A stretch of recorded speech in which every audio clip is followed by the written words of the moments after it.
Ujjain jail से छूटकर आई नूरी खान ने पत्रकारों को कहा कि कांग्रेसी का कोई भी नेता कोई आवाज उठाता है तो उसकी आवाज को दबा दिया जाता है, उसे जेल भेज दिया जाता है। मुख्यमंत्री शिवराज सिंह चौहान नहीं चाहते कि भारतीय जनता पार्टी की कमी किसी को मालूम पड़े, क्योंकि भारतीय जनता पार्टी नहीं चाहती कि कांग्रेसी आवाज उठाए। इस आपदा काल में कोई सी भी धारा हो, चाहे 144, 188, 151, सभी धाराओं का इस्तेमाल भारतीय जनता पार्टी कांग्रेसियों के खिलाफ कर रहे हैं। और भारतीय जनता पार्टी कहती है कि कांग्रेसी सहयोग करो और कांग्रेसी सहयोग कर रहे हैं। फिर भी जब भी कांग्रेसी आवाज उठाने की कोशिश करते हैं तो उन्हें कोई भी धारा लगाकर जेल भेज दिया जाता है।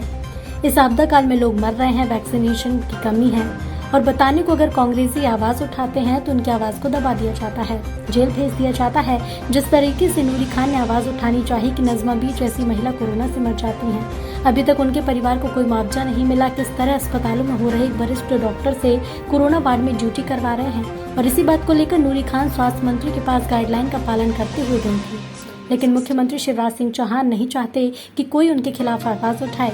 उनके मंत्री भी नहीं चाहते। नूरी खान उन्हें खुली चुनौती देना चाहती हैं। एक महिला को जेल भेजकर वो चाहे उसकी आवाज दबा दे, ऐसा नहीं होगा, क्योंकि 3 दिन क्या 3 महीने 3 साल भी अगर जेल में रखा जाए तो उनकी आवाज को कोई नहीं दबा सकेगा। लोग समाज सेवी हैं और समाज सेवा उनका कर्तव्य है।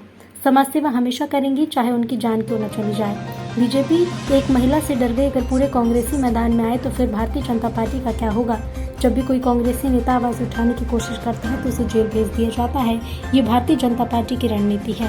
हमारे न्यूज चैनल के लिए संवाददाता हमीद। इस आपदा में जितनी भी भारतीय संविधान के अनुरूप जितनी भी धाराएं हैं, उन धाराओं का प्रयोग भारतीय जनता पार्टी कांग्रेसियों के खिलाफ उपयोग करने में कर रही है। न तो 144 का उल्लंघन हुआ था, न 151 का उल्लंघन हुआ था।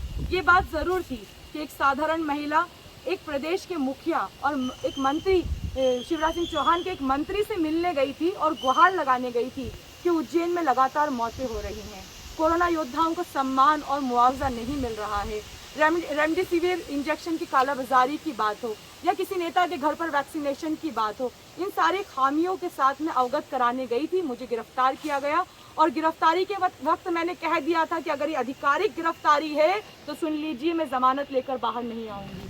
आज 72 से 75 घंटे से मैं जेल में हूँ, लेकिन उसके बाद जब आदरणीय कमलनाथ जी, आदरणीय पूर्व मुख्यमंत्री श्री कमलनाथ जी, आदरणीय दिग्विजय सिंह जी और हमारे उज्जैन के स्थानीय नेता जितने भी हैं, बटुक शंकर जोशी जी, महेश सोनी जी, महेश परमार जी, सभी विधायकों ने मिलकर आज मुझे संदेश दिया कि आपको बाहर आना है और सेवा करनी है।